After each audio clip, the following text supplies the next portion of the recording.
This is WoW ASG with a quick video on how to Vampire Death Star. First thing you want to do is select Von Karstein as your general. This opens up the lore of vampires for healing your units, and the lore of death for casting offensive spells at enemy lords and heroes. Next, you want to put Von Karstein on a Barded Nightmare. This will allow him to keep up with the Death Star and not slow it down. Next thing you'll add is a Necromancer hero. He has access to the lore of vampires and has a passive healing aura. Put the Necromancer on a Nightmare so he's able to stay in the center of the Death Star. For the first half of the Death Star, you're going to select 4 Cairn Wraiths. These Wraiths have low HP but receive incredible benefits from the Necromancer's passive healing aura and Invocation of Nehek. For the second half of the Death Star, you want to select 4 Crypt Horrors. The Crypt Horrors will absorb a lot of the damage the Cairn Wraiths can't take, regenerate, and add poison damage to the enemy units they're fighting. This completes the Death Star and leaves you with just over 3,000 points to fill out the rest of your army.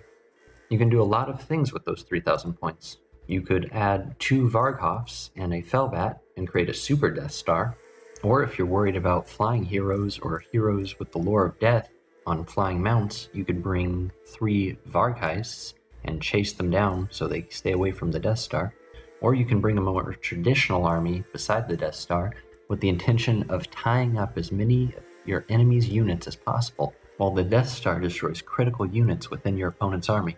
With the points I have left over, I think I'd include 3 Skeleton Warriors, 2 Graveguard, and 2 Skeleton Spears, and that would tie up any army more than enough time to allow the Death Star to wreak havoc. There's a lot of great combinations of filler units you can bring. Next, I'll be showing you how to control, deploy, and win with the Death Star in an actual game. During deployment, you build the Death Star around your Crypt Horrors. Deploy your 4 Crypt Horrors in an overlapping cluster. I normally start this off by placing 2 Crypt Horrors in front and 1 on each of the rear corners. Now you have the foundation of the Death Star complete. Next, you want to take your Cairn Wraiths and completely surround all your Crypt Horrors. The Cairn Wraiths will protect the Crypt Horrors from any physical damage, such as cavalry charges or anti-large infantry. And finally, you place Von Karstein and the Necromancer in the very center. Now select all units in the Death Star and press Ctrl-G. This locks all units into a group formation that will stay in formation no matter what happens throughout the battle. The other way to do this is by highlighting all units you want, click the group button at the bottom, then go up to the top and highlight the lock. Once your units are grouped together, this concludes the deployment of the Death Star.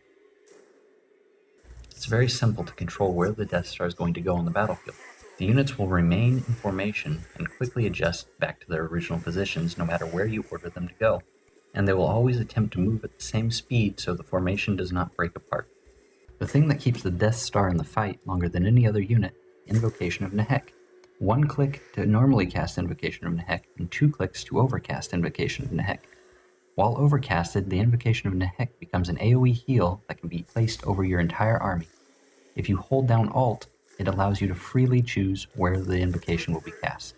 Von Karstein also has an ability called Master of the Black Arts that adds 5 Winds of Magic every time is used. This gives you an advantage while casting spells. Another cool thing about the group feature is that the AI partially takes over when you're assigning attacks. 1 click will have the AI assign the most proper target for the formation while trying to maintain the position of all the units in the group. Now we're going to watch this battle. It's been sped up of an Empire army you might run into online. It has 4 Demigryph Knights with halberds, 3 Great Swords, 3 Swordsmen, and 4 Spearmen, a Light Wizard, and an Empire General. If you just watch the health bars on these units, you'll notice that nothing the Empire is doing is actually causing any significant damage to the Death Star. Any damage they manage to do is being healed by both Von Karstein and the Necromancer alternating the cast of Invocation of Nehek. So even though they're completely surrounded and being charged over and over again by these demigryphs, they're not going to crumble because their HP is being kept at full. And eventually, when enough casualties are sustained on the Empire side, the Cairn Wraith's Terror Aura will cause the majority of the army to rout.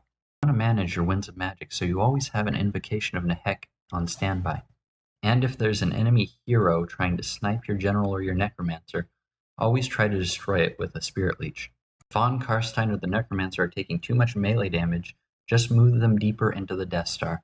They can move freely about your own units, where enemy units get bogged down and are able to chase after them.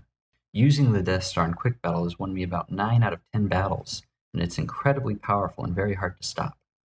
And it's allowed me to get to the top 100 on the leaderboard. I really hope this video has helped anyone out who's been looking for a different way to play. The Empire falls apart, and you can see that they cause no damage to any of my units. This is WoW ASG, and I hope you've enjoyed this video. Leave a like or subscribe.